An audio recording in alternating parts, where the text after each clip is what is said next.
La Chine vient d'envoyer des navires de guerre autour de l'Australie sans prévenir.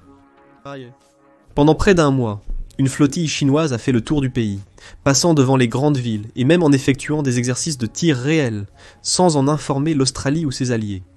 Un exercice d'entraînement, un coup de force, ou un avertissement. Quelles que soient les intentions de la Chine, les responsables australiens ont été pris au dépourvu, et les implications vont bien au-delà de la simple posture militaire. Alors, que cherchait à prouver Pékin? Et qu'est-ce que cela signifie pour la sécurité de l'Australie? Décortiquons cela. Nous commencerons par un résumé de ce qui s'est réellement passé, avant de creuser le sens possible derrière cela, et ce que cela pourrait indiquer pour l'Australie, ses alliés et la région plus large à l'avenir. Selon des reportages, début février, une flottille de navires de guerre chinois a traversé le détroit de Torres, au nord de l'Australie. La flottille était composée de 3 navires au total, le destroyer Chinese Navy Ship Zuni, la frégate Chinese Navy Ship Hengyang, et un navire de ravitaillement appelé Chinese Navy Ship Waishanhu. La force de défense australienne a rapidement repéré et suivi ces navires, avec le soutien de la Nouvelle-Zélande. Ils ont observé la flottille entamer une circumnavigation de l'Australie. Elle a d'abord navigué vers le sud le long de la côte est du pays. La plupart des Australiens vivent dans des villes côtières telles que Brisbane et Sydney. La vue soudaine et inattendue de navires de guerre chinois au large de Sydney était suffisamment inquiétante pour le peuple australien, et un sentiment de malaise commençait à s'installer. Cependant, la situation allait devenir bien plus dramatique, et le plus alarmant était que la force de défense australienne l'ignorait totalement. Le 21 février, le vol Virgin 161 de Sydney en Australie à Queenstown en Nouvelle-Zélande a survolé la flottille chinoise dans la mer de Tasman. Le pilote du jet a entendu sur la radio un avertissement des navires chinois, signalant le début imminent d'exercices de tir à balles réelles. Inquiet, le pilote a rapidement alerté l'autorité de l'aviation australienne, qui a émis une alerte de danger et a détourné tous les vols passant par la zone. Ce jour-là, 46 avions ont dû être déroutés pour éviter tout danger potentiel provenant des armes du navire de guerre. Et l'avertissement radio n'était ni un simple exercice ni une erreur. Vers 9h30 du matin, les navires chinois ont effectivement commencé à tirer, lançant des armes destructrices à travers les eaux, à seulement 300 milles nautiques de la côte australienne, et des millions de personnes. Après les exercices de tir réels, la flottille a fait le tour de l'Australie. Elle a longé la côte sud, naviguant dans les eaux de la zone économique exclusive de l'Australie, qui sont celles que l'Australie a le droit exclusif et souverain d'utiliser pour la pêche, le carburant et d'autres fins. Le 4 mars, la flottille est arrivée près de Perth, la plus grande ville de la côte ouest australienne. Et elle a également atteint son point le plus proche du continent, à seulement 170 milles nautiques, avant de se diriger vers le nord et de quitter finalement la zone australienne en direction de l'Indonésie. Pendant un mois, les navires de guerre chinois ont navigué autour de l'Australie, un événement anormal et sans précédent. Pour la première fois, la Chine a envoyé un navire de guerre aussi loin au sud pour des exercices d'entraînement. Le mouvement de la flottille était aussi inattendu, car la Chine n'avait pas notifié à l'avance l'Australie ou la Nouvelle-Zélande de ses activités prévues. Elle n'a pas jugé nécessaire d'alerter le gouvernement ou l'armée australienne de son intention de mener des exercices de tir réels. Seul un pilote a permis d'alerter le pays et les autorités de l'aviation de prendre des mesures. Alors, qu'est-ce que tout cela signifie? Eh bien, si nous prenons les paroles de la Chine pour argent comptant, alors toute cette affaire est exagérée par les médias. Zhao Xian, l'ambassadeur de Chine en Australie, a déclaré qu'il est normal pour la Chine, en tant que grande puissance régionale, avec de nombreux intérêts à surveiller, d'envoyer ses navires dans différentes parties de la région pour diverses activités. En d'autres termes, il disait que la Chine a le droit d'envoyer ses navires où elle le souhaite, et qu'il n'y a pas lieu pour les Australiens ou quiconque de s'en émouvoir. Du point de vue chinois, le pays n'a aucune obligation de présenter des excuses ou des explications. Il s'agissait simplement de mener des exercices d'entraînement routiniers, souvent effectués dans d'autres eaux, autour de l'Asie et de la région Indo-Pacifique. D'un certain point de vue, la position de la Chine est quelque peu crédible. Techniquement, leurs actions n'étaient pas illégales. Bien que l'Australie détienne des droits exclusifs de pêche et de gestion sur les eaux de sa zone économique exclusive, les navires étrangers peuvent toujours y naviguer librement. La Chine était tout à fait dans son droit d'envoyer les navires sur cette route, et il n'y a rien de nécessairement mal à ce qu'ils naviguent tout autour de l'Australie non plus. Cependant, le choix de la Chine est inhabituel, et la décision de ne pas donner de préavis pour les exercices de tir réels est encore plus étrange. En général, les forces militaires donnent environ 24 à 48 heures de préavis au gouvernement concerné, avant de mener un tel exercice. C'est juste une des raisons pour lesquelles l'Australie a adopté une vision assez critique et préoccupée de ces événements. Andrew Shearer, directeur général du Bureau du renseignement national de l'Australie, a jugé cette démarche provocatrice. Il a déclaré « Notre point de vue préliminaire est que le déploiement démontre la capacité croissante de la Chine à projeter sa puissance militaire dans notre région immédiate, désormais assortie d'une volonté croissante de le faire. » Certaines de ces activités paraissent volontairement provocatrices. Nous pensons que Pékin veut normaliser cette présence, influencer les réactions régionales et observer et apprendre de nos réponses.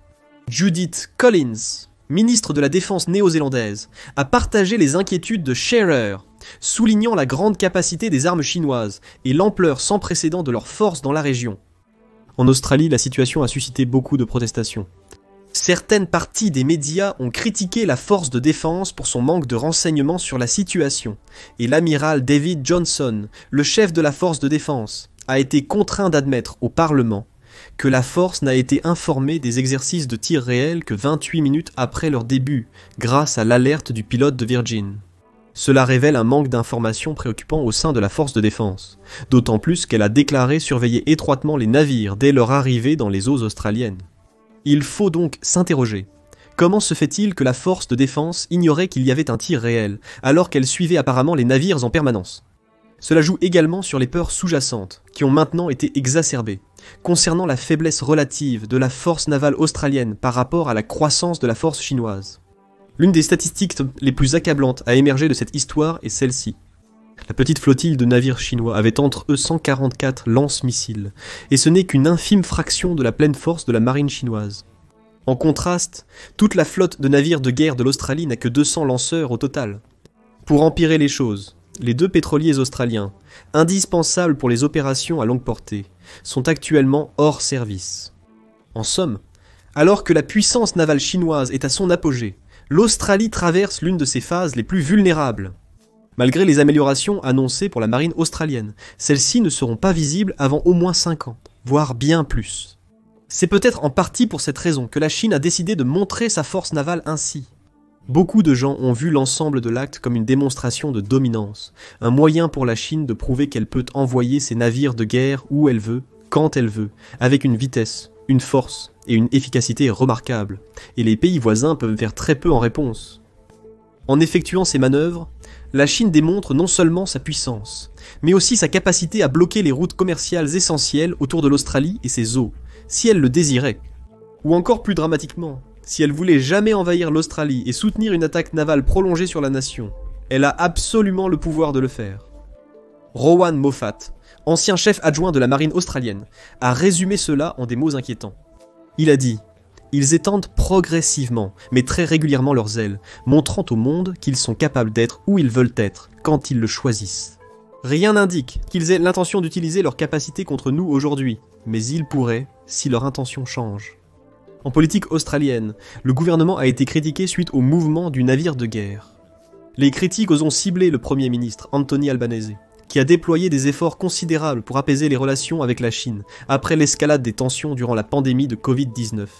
À l'époque, l'Australie avait appelé à une grande enquête internationale sur l'apparition du virus, et la première réponse de la Chine à celui-ci, ce que la Chine n'a pas vraiment apprécié. En 2020, la Chine a imposé de nombreuses restrictions sur les exportations australiennes, nuisant grandement à l'économie et au commerce du pays. Les tensions entre les deux nations ont vite grimpé, poussant l'Australie à compter de plus en plus sur les États-Unis pour sa protection et son appui. Albanese, entré en fonction en 2022, a pris des mesures pour apaiser les tensions croissantes avec la Chine. Mais certains critiques ont qualifié cette approche de trop douce. Le ministre de la Défense de l'opposition, Andrew Hastie, a affirmé qu'Albanese avait échoué face à la Chine qui avait mis l'Australie à l'épreuve. Selon Hastie, si l'Australie avait perturbé les voies aériennes chinoises en mer de Chine méridionale, le pays en aurait subi les conséquences. D'autres ont exprimé des opinions similaires.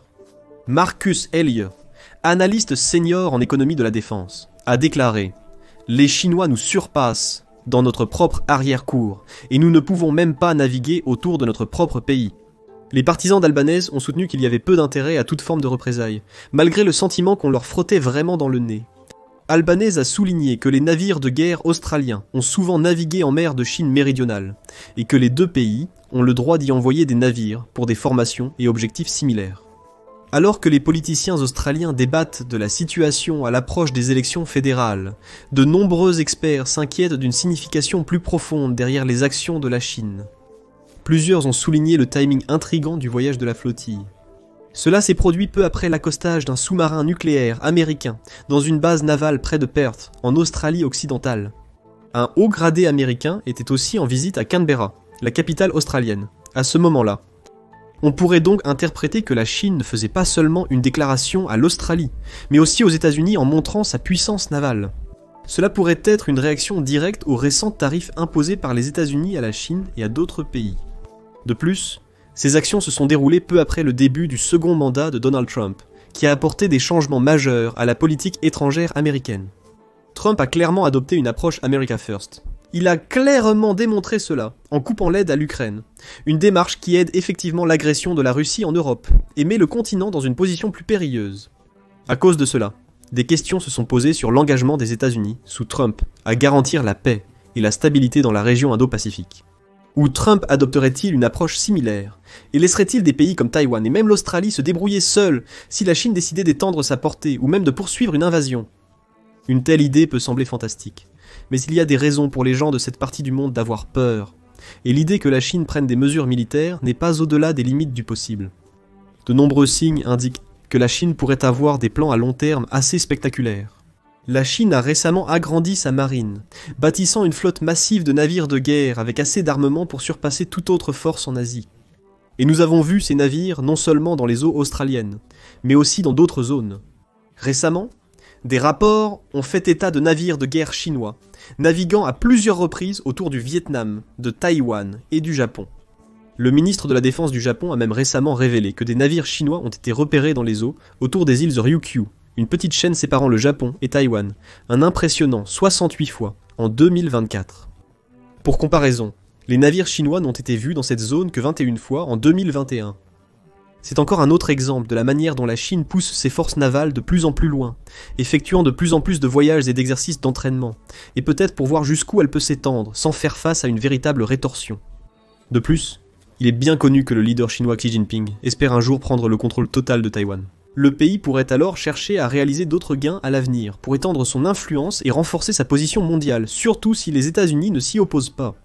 Peter Herscher, écrivant dans le Sydney Morning Herald, a bien résumé la situation, déclarant que la marine chinoise illustre la vulnérabilité de l'Australie, au moment précis où les États-Unis démontrent l'instabilité américaine. En théorie, l'Australie ne devrait pas avoir trop de soucis à se faire grâce à l'accord AUKUS.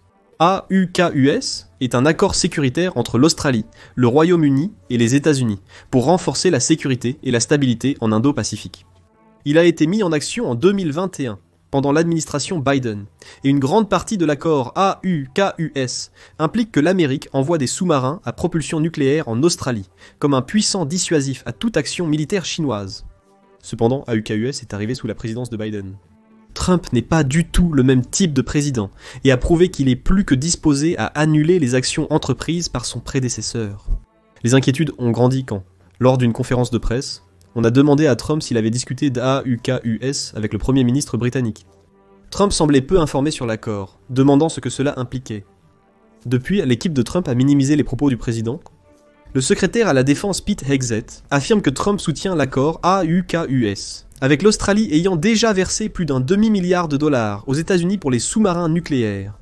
L'AUKUS représente une bonne affaire pour l'Amérique. Il est donc peu probable que Trump revienne dessus.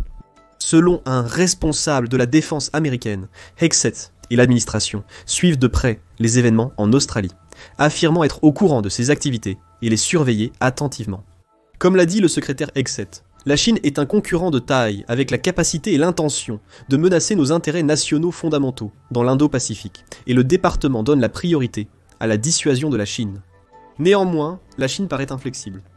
Récemment, l'ambassade de Chine a tweeté que si les États-Unis veulent une guerre, qu'elle soit tarifaire, commerciale ou autre, la Chine est prête à se battre jusqu'au bout. C'était une proclamation audacieuse reflétant la puissance et la confiance croissante de la Chine en sa position. Cela marquait également une escalade des tensions entre la Chine, les États-Unis et d'autres pays occidentaux, dont l'Australie. Et tous ces facteurs placent l'Australie dans une position très incertaine et difficile. Depuis son arrivée au pouvoir, le Premier ministre albanais a tenté de naviguer entre la Chine et les États-Unis, réalisant un délicat numéro d'équilibriste. Il a œuvré à améliorer les relations avec Xi Jinping, tout en recherchant la protection et le soutien des États-Unis et d'autres alliés via des initiatives comme AUKUS. Cependant, l'Australie est confrontée à une crise qui rendra l'équilibre beaucoup plus difficile à maintenir. La flottille elle était petite et n'a blessé personne, mais un précédent a clairement été établi. La marine chinoise ne fait que se renforcer, et elle s'étend de plus en plus à travers la région, dans des eaux qui étaient autrefois bien au-delà de sa portée. C'était la première fois que nous voyions des navires de guerre chinois aussi loin au sud, mais sûrement pas la dernière. Et à chaque expansion, la Chine envoie un message de force et de domination qu'aucune autre nation, à part les États-Unis, ne peut égaler. L'Australie devrait-elle continuer à œuvrer pour de meilleures relations avec la Chine dans le but d'améliorer le commerce, l'économie et la stabilité globale ? Ou devrait-elle s'efforcer d'améliorer ses liens avec l'administration Trump, afin de garantir sa sécurité et sa protection par la puissante armée américaine ? Ou comme beaucoup le ressentent, l'Australie doit-elle se recentrer sur elle-même ? Devrait-elle donner la priorité à sa propre force militaire, en investissant plus d'argent et d'énergie pour améliorer sa marine et fortifier son immense littoral et son territoire maritime ? Alors que l'Australie se débat avec ses dilemmes et cherche les meilleures prochaines étapes, faites-nous savoir ce que vous en pensez. Et merci, comme toujours, de nous regarder.